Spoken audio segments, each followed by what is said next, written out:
কিভাবে মৃত্যু, জি24 ঘন্টা এক্সক্লুসিভ ভয়াবহ তথ্য সামনে আসছে। আমরা জানবো এই বিষয়ে।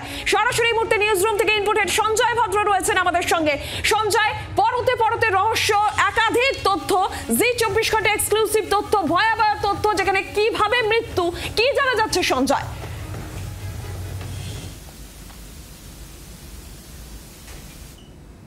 সংবাদদাতা যার দেহ পাওয়া গিয়েছে তার ক্ষেত্রে পুলিশ প্রাথমিকভাবে তার দেহ ময়নাতদন্তের জন্য পাঠানো হয়েছে। ফলে এক্স্যাক্ট নেচার অফ ডেথ সেটা কিন্তু ডাক্তাররাই বলতে পারবেন, যারা পোস্টমর্টেম করবেন। কিন্তু প্রাথমিকভাবে তদন্তের পর পুলিশ যেটা পেয়েছেন এবং কথাবার্তা বলে পুলিশ যেটা জানতে পেরেছে, মেয়েটিকে প্রথমে কালকে রাত্রিবেলায় পায়েস খাওয়ানো হয়েছিল। পায়েসের মধ্যে সিডেটিভ মেশানো হয়, মাদক মেশানো হয়, বা তারপরে তাকে বেহোশ করে তারপর তার দেহের পাশ থেকে একটি বালিশ পাওয়া গিয়েছে। পুলিশ যেটা মনে করছে স্মদারিং মাস্ক তারা পাচ্ছে, স্মদারিং মাস্ক আছে। ফলে তারপরে তার মুখের মধ্যে বালিশ দিয়ে তাকে স্মদার করে তারপর তাকে মারা হয়েছে বলে পুলিশের প্রাথমিক অনুমান। তবে এক্ষেত্রে কনফার্মেশন কিন্তু পোস্টমর্টমের পরের পিএম যারা করবেন সে অটোপসি সার্জনরাই বলতে পারবেন। কিন্তু প্রাথমিকভাবে যেটা জানতে পারা গেছে যে 3টি দেহ পাওয়া গিয়েছে ট্যাংরা শিল লেনের বাড়িতে। তার মধ্যে 2 মহিলা যারা বাড়ির গৃহবধূ, যে 2 মহিলা, তাদের হাতে শিরা কাটা অবস্থায় তাদের পাওয়া গিয়েছে, ব্লিডিং ইনজুরি রয়েছে। এখন পুলিশ যেটা বলছে, পুলিশ এখন যেটা তদন্ত করছে, এই মহিলাদের যে ইনজুরি, যে শিরা কাটা রয়েছে, সেটা সেলফ ইনফ্লিক্টেড ইনজুরি নাকি অন্য কেউ সেটা মানে কেটে দিয়েছে, শিরাটা কেটে দিয়েছে, সেটা তদন্তের বিষয়। সেটা পিএম এর পরে বোঝা যাবে। তবে বাড়ির ছোট মেয়ে প্রিয়াঙ্গদা দে, তার দেহ যেখানে পাওয়া গিয়েছে সে দেহের পাশে একটি ছোট্ট বালিশও পাওয়া গিয়েছে।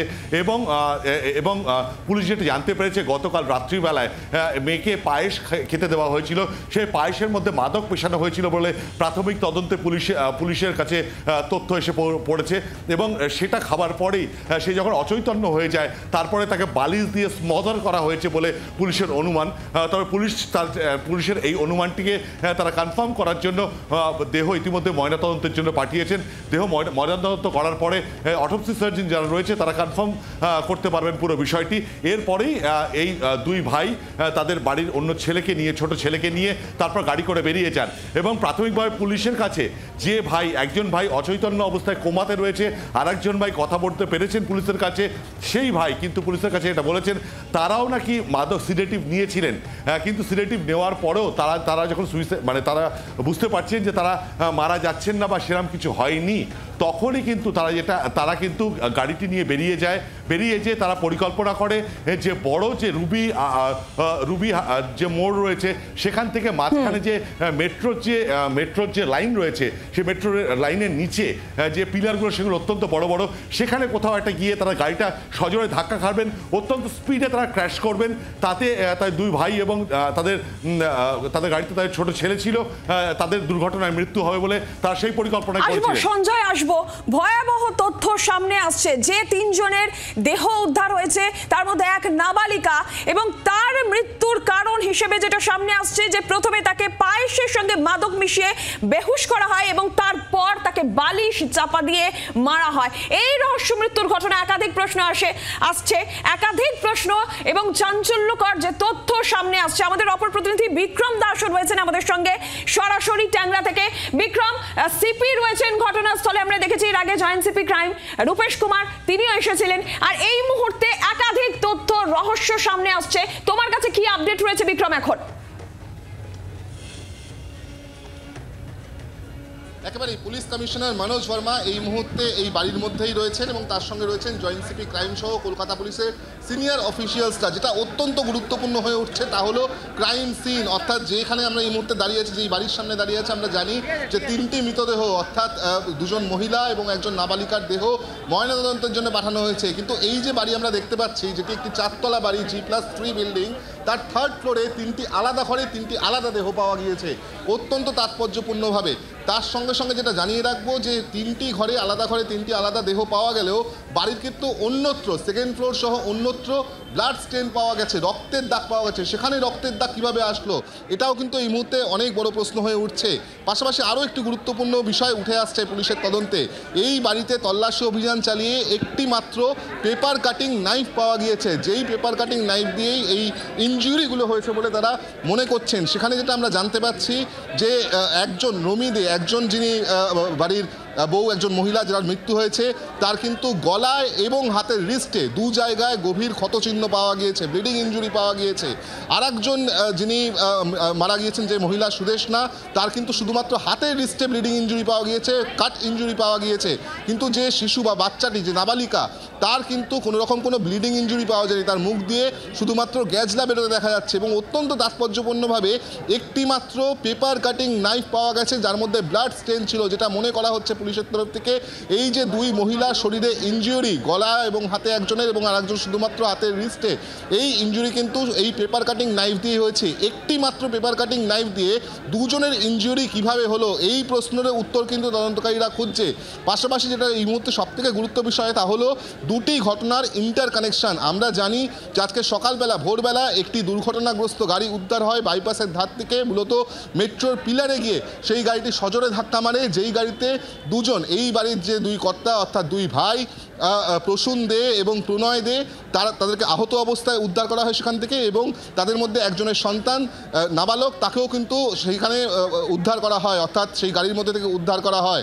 তাদেরকে এই মুহূর্তে বাইপাসের ধারে একটি বেসরকারি হাসপাতালে চিকিৎসা করানো হচ্ছে এবং তাদের দেওয়া স্টেটমেন্ট অনুযায়ী, অর্থাৎ প্রসূন এবং প্রণয়ের দেওয়া স্টেটমেন্ট অনুযায়ী পুলিশকে তারা যেটা জানাচ্ছেন যে তারা একটা ফিনান্সিয়াল ক্রাইসিসে ভুগছিলেন, অর্থাৎ তাদের একটা আর্থিক সংকট চলছিল। আর এই জায়গা থেকেই কিন্তু একাধিক প্রশ্ন সামনে আসছে। বিক্রম, আমাদের সঙ্গে এই মুহূর্তে নিউজ রুম থেকে আমাদের ইনপুট হেড সঞ্জয় ভদ্র রয়েছে। সঞ্জয়, বিক্রম রয়েছে ঘটনাস্থল থেকে সরাসরি। বিক্রম, দুই মহিলা, তাদের শার্প কাট ইনজুরি পাওয়া গিয়েছে, দুজনেরই হাতে ইনজুরি রয়েছে, একজনের গলায় ইনজুরি রয়েছে।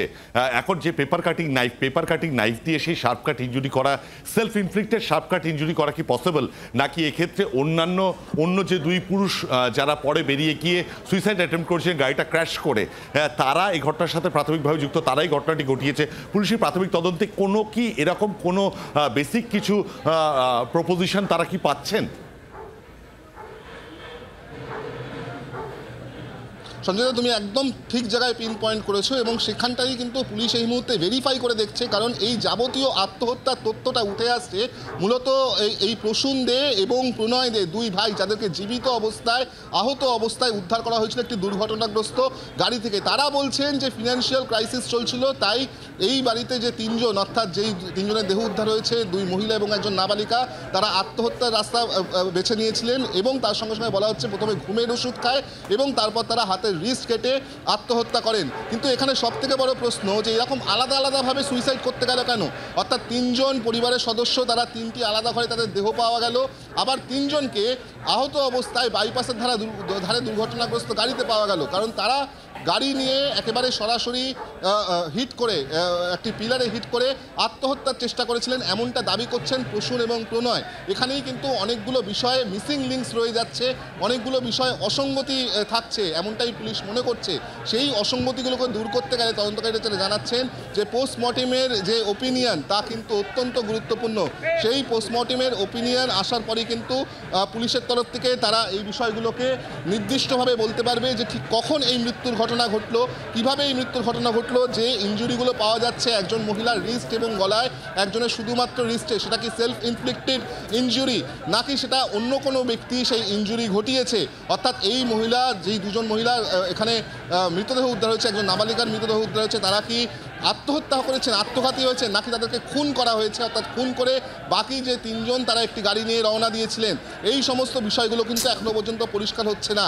কারণ যতটুকু জানা যাচ্ছে তা কিন্তু শুধুমাত্র এই প্রসূন এবং প্রণয় দে, তারা যে পুলিশকে বয়ান দিয়েছে, ইনিশিয়াল যে বয়ান দিয়েছে, তাদের বয়ান থেকে উঠে আসছে। কিন্তু আসল ঘটনা কি ঘটেছিল, কেন তিনজনের এখানে মৃত্যুর ঘটনা ঘটলো, তিনজন এখানে আত্মহত্যার ঘটনা ঘটালেন তিনটি আলাদা ঘরে থার্ড ফ্লোরের, অথচ দেখা যাচ্ছে যে বাড়ির অন্যত্র, সেকেন্ড ফ্লোর থেকে শুরু করে অন্যত্র বিক্ষিপ্তভাবে সেখানে ব্লাড স্টেন পাওয়া যাচ্ছে। কেন সেই এরকমভাবে ব্লাড স্টেন এদিকে ওদিকে ছড়িয়ে রয়েছে? কেনই বা এই পরিবারের সদস্যরা আলাদা আলাদাভাবে আত্মহত্যা করতে গেলেন? কেন তিনজন পরিবারের সদস্য তারা বাড়ির মধ্যে আত্মহত্যা করলেন এবং তিনজন তারা গাড়ি নিয়ে বাইরে বেরিয়ে ধাক্কা মেরে অ্যাক্সিডেন্ট করে আত্মহত্যা করার করার চেষ্টা করলেন? এই সমস্ত প্রশ্নের উত্তরগুলো কিন্তু এই মুহূর্তে পুলিশ আধিকারিকরা পাওয়ার চেষ্টা করছেন। ইতিমধ্যেই আমরা দেখতে পাচ্ছি যে নগরপাল অর্থাৎ মনোজ ভার্মা তিনি এই বাড়ির মধ্যে রয়েছেন, তিনি নিজে তদন্ত করছেন। তার সঙ্গে সঙ্গে জয়েন্ট সিপি ক্রাইম রূপেশ কুমারও রয়েছেন।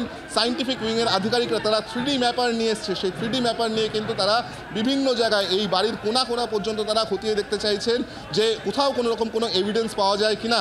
পাশাপাশি যেমনটা তোমাকে বললাম যে এই ঘটনাকে কেন্দ্র করে একটা ফিনান্সিয়াল ক্রাইসিসের তথ্য উঠে আসছে।